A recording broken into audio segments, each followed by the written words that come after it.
శరీరం బలహీనమే గాని ఆత్మ సిద్ధమే. ఇక్కడ యేసయ్యా, నా శరీరం బలహీనమే గాని నా ఆత్మను సిద్ధపరచండి అయ్యా.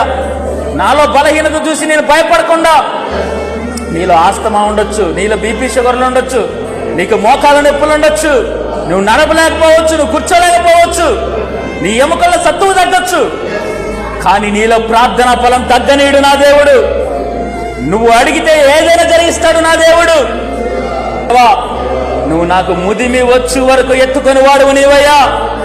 జకరియా, ఎలిజబెత్ ఏ విధంగా వృద్ధాప్యంలో ఎదురు చూశారు, అబ్రహాము, శారా ఏ విధంగా వృద్ధాప్యం ముందు ఎదురు చూశారు, మోసే వృద్ధాప్యం ముందు ఏ విధంగా అనేక మంది నడిపించాడు, అటు విశ్వాసం మనందరము కూడా కలిగి ఉందుముగాక. అటు నమ్మకాన్ని మనందరము కూడా కలిగి ఉందుముగాక. అటు బలాన్ని మనమందరము కలిగి ఉందుముగాక. అటు ప్రార్థనాత్మను మనందరము కలిగి ఉందుముగాక.